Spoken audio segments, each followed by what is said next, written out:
Stroke, more specifically, ischemic stroke, is honestly one of the scariest diseases there is.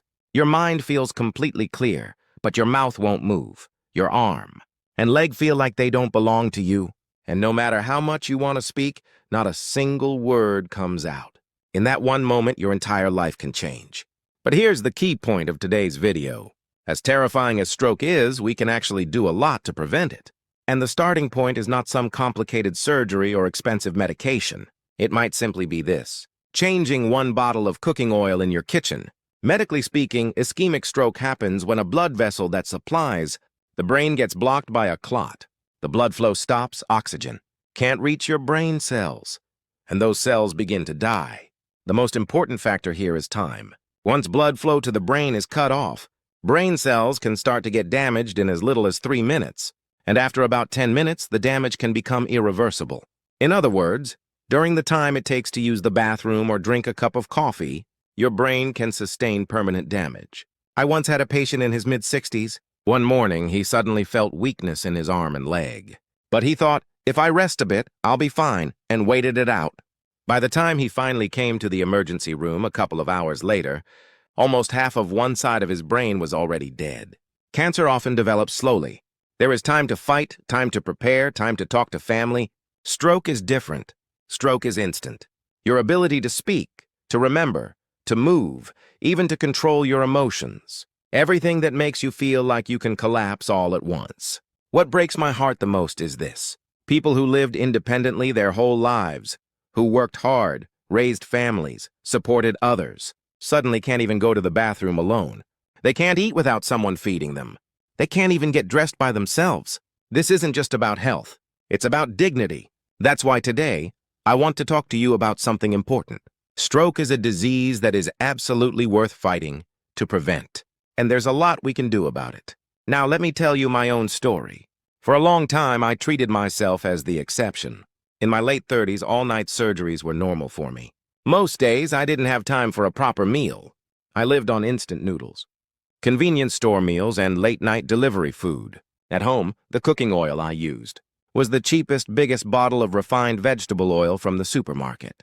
I told myself, I'm a doctor, I'll be fine. I'm just busy, there's nothing I can do. I really believed that. But one day, after finishing a surgery, I stepped out of the operating room and suddenly my vision went blurry. My head started pounding with a splitting headache. I rushed to get checked. Thankfully, it wasn't a full-blown stroke. But the diagnosis was a transient ischemic attack. A TIA, often called a mini-stroke, a very serious warning sign. When my blood test results came back, I was shocked. My blood was thick and sticky. My blood pressure was high. Inflammatory markers in my body were elevated. It was exactly the condition I always warned my own patients about. And it was happening inside my own body.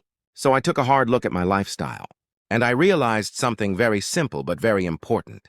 The core of the problem was the oil I was using every single day. Let's talk about that oil. In the past, our parents and grandparents used oils, like sesame oil and perilla oil at home. But if you walk into a supermarket today, what takes up the biggest space in the oil section?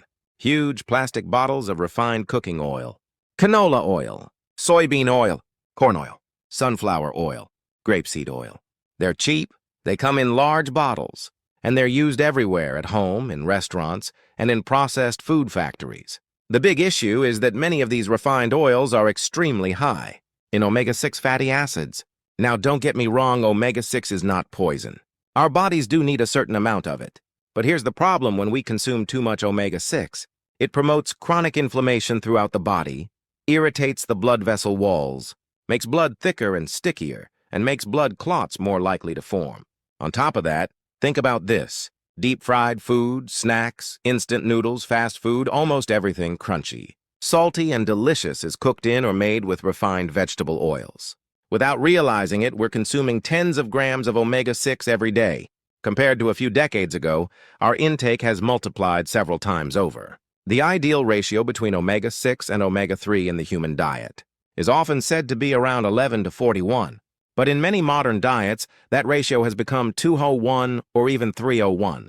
In other words, we're drowning in omega-6 and starved of omega-3. What does that lead to? Blood vessels that are constantly inflamed, thick, sticky blood, blood clots that form more easily. And those clots can travel and block the arteries supplying the heart or brain. That's how the risk of heart attack and stroke goes up. Many of the stroke patients I've seen in the emergency room had very similar eating habits. They would say, "Doctor, I don't even eat that much meat. I hardly ever eat fried food."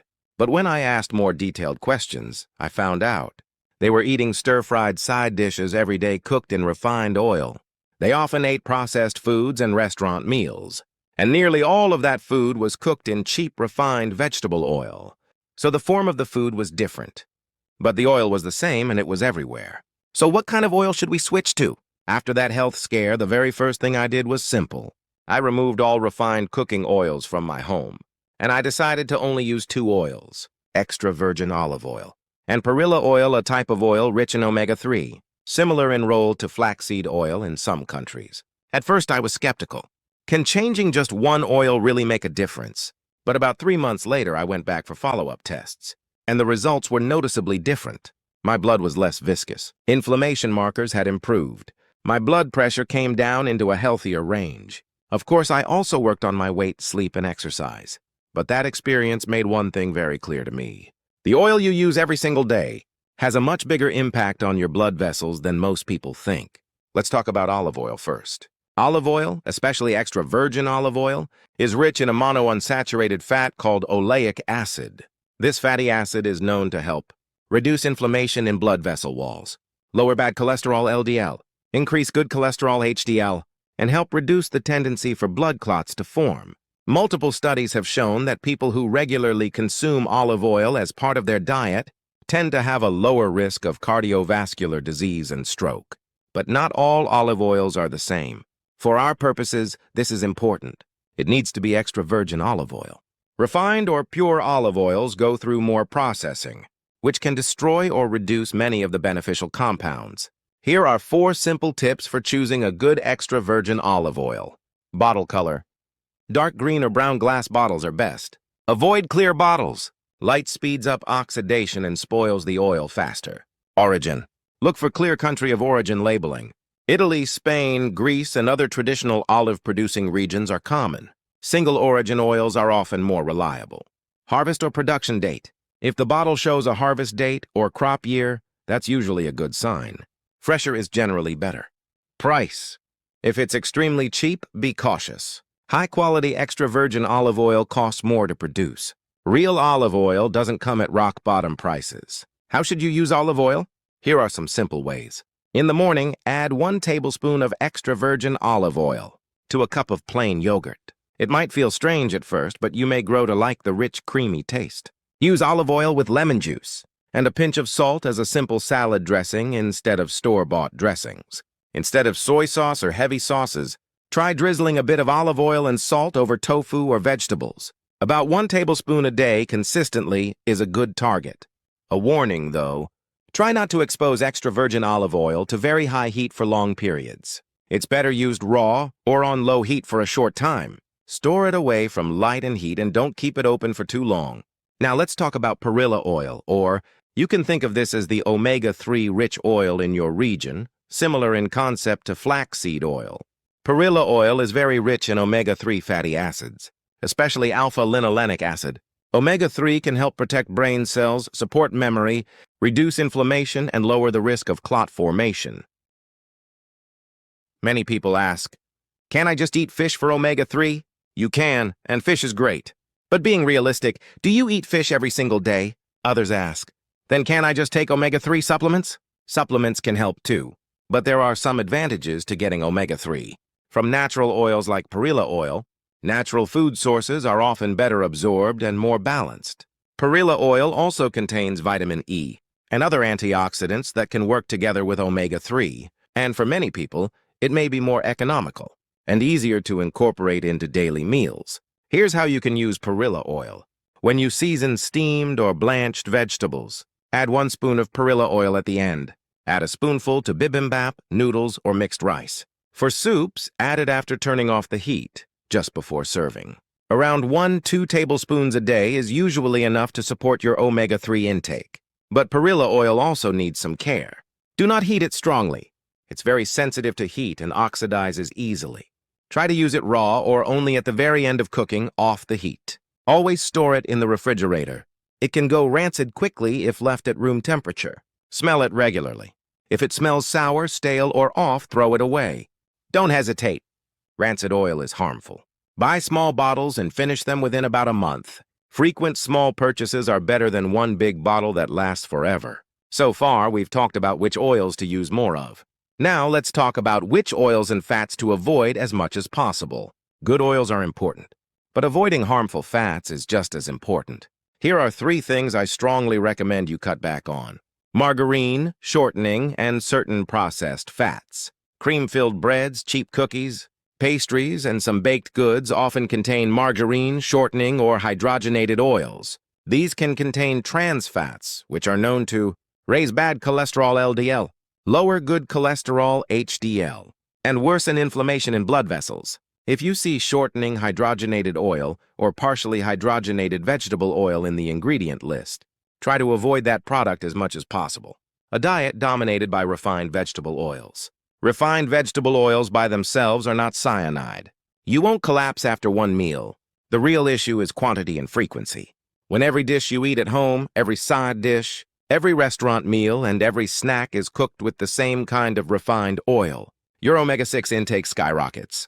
That's when chronic inflammation and clotting risks start to rise. So even if you can't control everything outside, you can at least make your home a safe zone for your blood vessels by switching to oils like extra virgin olive oil and omega-3 rich oils. Reused frying oil. This one is important. At home, after frying something, many people feel it's a waste to throw the oil away. So they use it again and again. But every time oil is heated to high temperatures, it oxidizes and breaks down.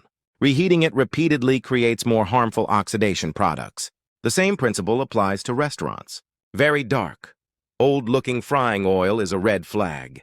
If something looks like it's been fried in heavily reused oil, it's better to avoid it. Now let's add a few simple habits that can multiply the benefits of changing your oil. Changing your cooking oil is already a big step. But if you combine that with a few daily habits, your blood vessels and brain will thank you. Here are 8 habits to consider. Drink 2 cups of lukewarm water after waking up. While you sleep, your body gets mildly dehydrated, and your blood becomes a bit more concentrated. Slowly drinking water helps circulation. Walk for 30 minutes a day. No need for extreme workouts. Just a comfortable 30-minute walk can improve blood pressure and circulation. Sleep at least 7 hours a night. Chronic sleep deprivation raises blood pressure and inflammation in the body. Eat less salt. Try to reduce salty soups, stews, and sauces little by little. Your tongue will adapt over time. Use your hands. Writing, knitting, drawing, playing a musical instrument. These hand activities stimulate the brain. Talk to family or friends regularly. Social isolation is bad for brain health. Even one meaningful conversation a day makes a difference. Learn something new. A new hobby, language, instrument, or skill keeps your brain young by constantly forming new connections. Practice the 4-7-8 breathing technique. Breathe in through your nose for 4 seconds, hold your breath for 7 seconds, and breathe out slowly through your mouth for 8 seconds. Doing this a few times a day can help reduce stress and stabilize blood pressure. You don't have to be perfect. You don't have to do all 8 at once. Just pick 1 or 2 you can start with today. Now you may be wondering, am I in the high-risk group for stroke? Let's run through a quick checklist of 5 questions. Age. Are you 50 years old or older? Family history. Do your parents or siblings have a history of stroke? Chronic conditions. Do you have high blood pressure, diabetes, or high cholesterol? Lifestyle. Do you smoke? Do you drink alcohol frequently? Stress and exercise. Are you under heavy stress and hardly ever exercise? If you answered yes to 3 or more of these, I strongly recommend that you start making some of the changes we've discussed. Switching your oil, adjusting your eating habits, and adding small daily routines. If you answered yes to all 5, it may be a good idea to talk to your doctor about more detailed testing, such as a brain MRI or carotid artery ultrasound, to check your blood vessels.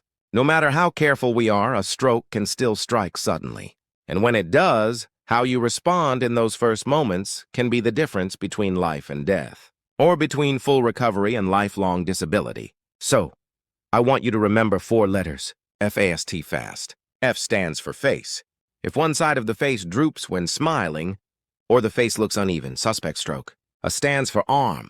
If you raise both arms and one arm drifts downward or feels weak, suspect stroke. S stands for speech. If speech suddenly becomes slurred, strange, or the person can't repeat a simple sentence, suspect stroke. T stands for time. If you notice any of these signs, even just one, call emergency services immediately.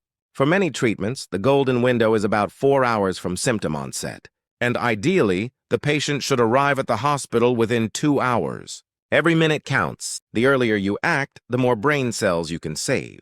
Before we finish, let me share one more real story. A 72-year-old man once came to my clinic. His face was pale and he said, "Doctor, I keep feeling dizzy lately. My hands and feet tingle, and sometimes I can't get my words out properly. These are classic warning signs of a possible stroke." We ran tests, and his carotid artery, one of the main vessels supplying blood to the brain, was more than 70% narrowed. He was at very high risk. I prescribed appropriate medication, but I also told him this. Medicine is important, but you also need to change your oil and your habits. Cut back on refined oils, switch to extra virgin olive oil and omega-3 rich oil. Drink water in the morning, walk every day, and reduce salt. 6 months later, he came back for follow-up. His face had color again, and his voice was stronger. "Doctor, the tingling in my hands and feet is almost gone. I don't feel dizzy like before." When we repeated the tests, the narrowing in his carotid artery had improved from over 70% to about 50%. His blood pressure and cholesterol levels were also better controlled. Of course, the medication played a role, but his commitment to changing his diet and daily habits was a crucial part of that improvement. So let's sum up. Stroke can change your life in an instant, but at the same time, it's a condition where prevention is incredibly powerful. And that prevention doesn't have to start with a big, dramatic step. It can start right in your kitchen, with one decision: to throw out or reduce your dependence on refined, cheap oils, and to start using better oils like extra virgin olive oil and omega-3 rich oils, such as perilla or flaxseed oil, and then adding a few simple daily habits on top. That small decision can change your future. It can change your parents' future, your spouse's future, your children's future. If you already have health conditions or are on medication, please always consult your own doctor before making big changes to your diet or lifestyle. This video is for education and awareness, not a personal medical prescription. If you found this video helpful, please like the video, subscribe to the channel, and most importantly, share it with your parents, family, and friends. The video you share today might be the reason someone you love avoids a stroke.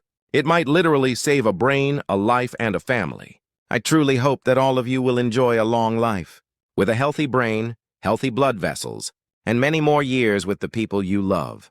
Thank you so much for watching.